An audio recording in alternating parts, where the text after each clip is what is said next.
Struggling to get an accepted offer in this unending seller's market that's been dominating the country for years now. Today I'm going to share with you 10 steps to make a stronger offer, and I'm going to share these tips with you right now.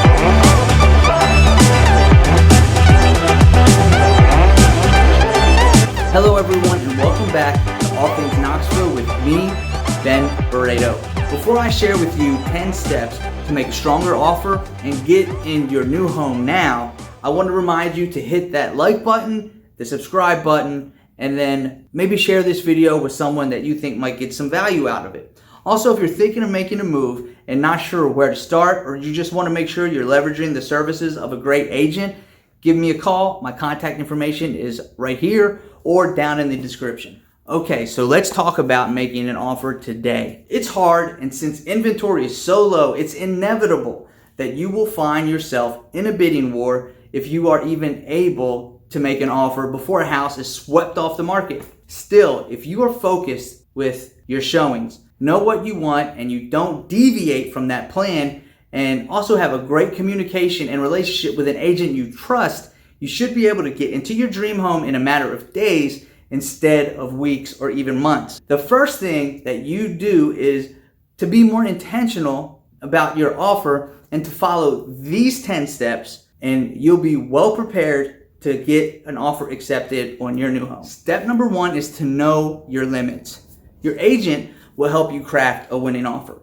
You need to trust your agent, take their advice on price, contingencies, and other terms in the deal.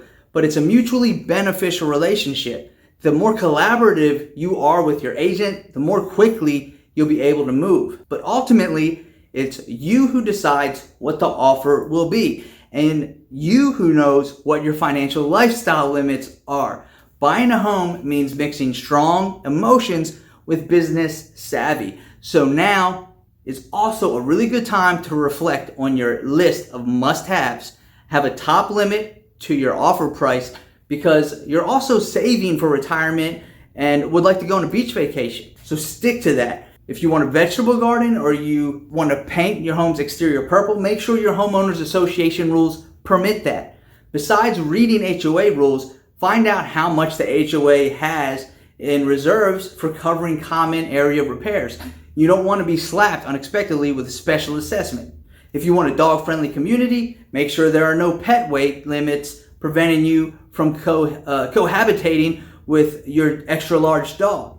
Number 2 is learn to speak contract. Essentially, an offer is a contract. The documents and the wording vary across the country, but in the spirit of due diligence, take time to review sample offer forms before you've found a house. If you're high maintenance, and a real estate attorney can explain the documents to you, so you don't have to do it yourself. But you want to be familiar with the vocabulary so that when you're ready to pull the trigger on an offer with your agent, you can do so comfortably. Your agent will have offer forms for your state if you're having a hard time finding them. Number 3 is set your price.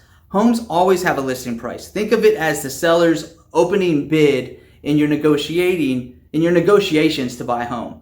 As the buyer, your offer will include an offer price. This is the first thing a home seller looks at when they receive a bid. Your agent will help you determine whether the seller's listing price is fair by running comps or comparables, or at least they should be. A process that involves comparing the house you're bidding on to similar properties in the area that recently sold.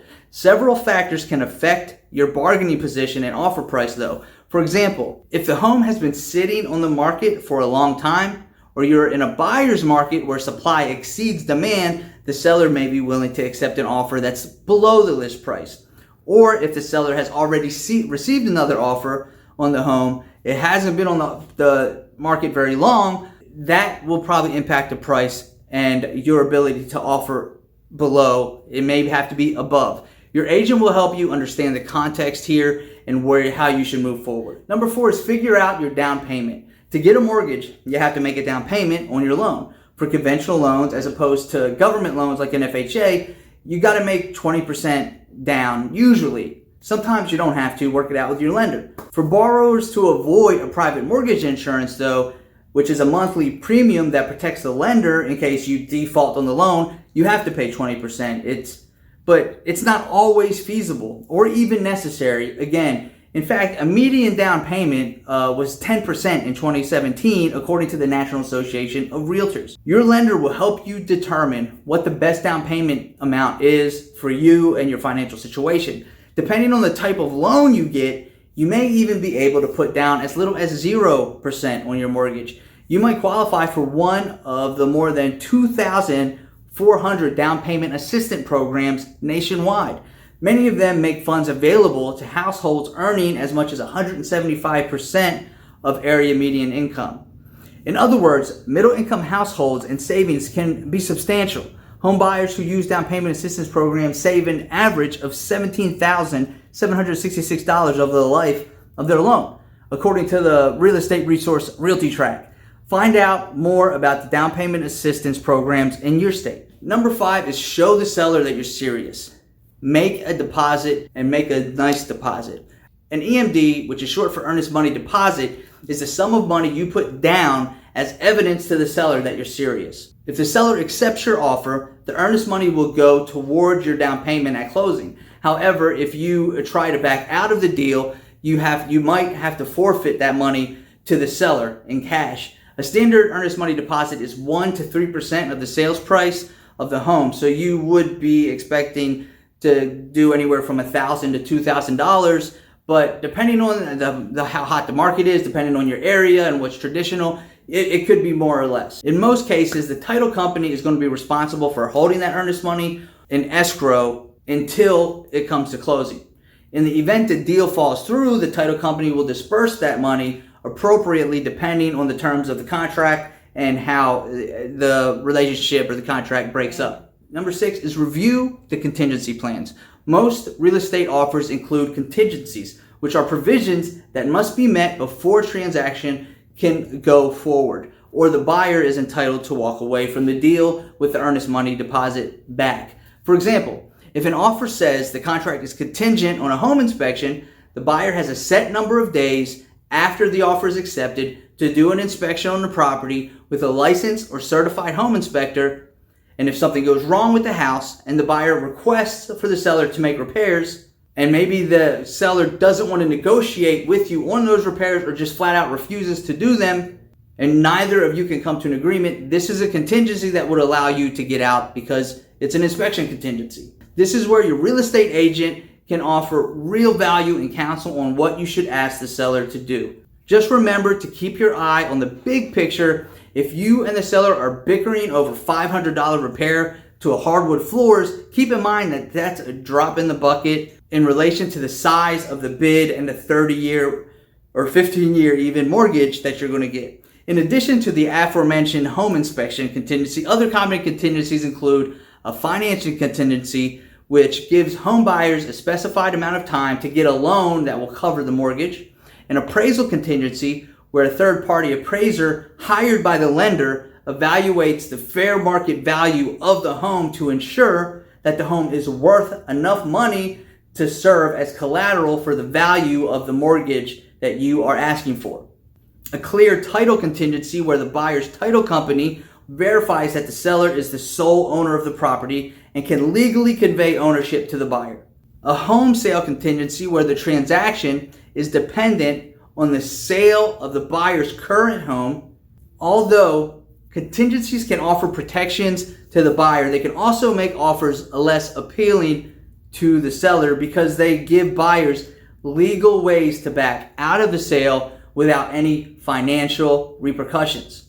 So, if you're going up against multiple offers, making an offer with fewer contingencies can potentially give you an edge over the competition. In other words, a chill offer is an attractive offer. But keep in mind, you have to be comfortable with the risks that come with this strategy. If you don't have financing contingencies, for example, you can't get a mortgage, you'd likely lose your earnest money deposit since you're on the hook. Number 7 is to read the fine print about the property. The sales contract states key information about the property, such as the address, tax ID, and the type of utilities like public water or private well, gas or electric heating, city plumbing, or septic. It also includes a section that specifies what personal property and fixtures the seller agrees to leave behind, like appliances, lighting fixtures, and window shades, the seller provides prospective buyers with a list of these items before they submit an offer. This can be another area of negotiation. Carefully reviewing the property description also helps you know, for example, if the seller plans to take the unattached kitchen island with them when they move. Number 8, make a date to settle. The sales contract you submit to the seller must include a proposed settlement date, which confirms when the transaction will be finalized. The clock starts as soon as the purchase agreement is signed. If you don't close on time, the party that's responsible for the delay may have to pay the other party compensation in the form of a penalty interest at a predetermined rate. A 30 to 60 day settlement period is common because it gives the typical home buyer time to complete a title search and obtain a mortgage approval, but settlement periods can vary. Some sellers, for example, prefer longer periods so they have more time to move or look for their next home. Being flexible with respect to the closing date could give you more negotiating power in another area of the deal. One thing that's the same no matter where you live is that you'll have a 3-day period prior to closing to receive to review the documents, once the sale contract is signed, the parties can change the settlement date if they both sign an addendum specifying the new day. Number 9 is write a fan letter to the seller. This is something I do all the time. You want to make a truly compelling offer, pull on the seller's heartstrings by attaching a personal letter to the bidding document. Tell a compelling story about yourself, your family, your connection to the area, what this house would do for you. Get deep about your roots. Also, use some sincere flattery.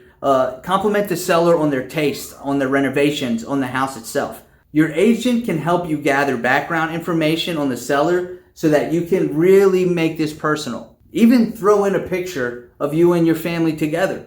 And you should, of course, refer to information you gleaned during the open house or private showing. Use this intelligence to write a message that really speaks to the seller, and it may be very well the one thing that puts your offer above everyone else and gets your offer accepted. Number 10 is brace yourself for a counteroffer. If you're making a lowball bid or you're going against multiple offers, the seller may decide to make you a counteroffer, a purchase agreement with new terms such as higher sales price or fewer contingencies. At that point, it's up to you to accept the new contract, make your own counteroffer back to the sellers, or walk away. Don't panic, because the next part, there are various different strategies when it comes to making an offer and preparing for counteroffers, and your agent will help guide you through that. But the fact of the matter is, especially in today's market with such low inventory, it's just inevitable that you're going to get a counteroffer. So maybe before you even craft your original offer, have a plan for how you're going to counter. That's it for today's video. Thank you guys for watching. I hope you enjoyed it. Have a good day.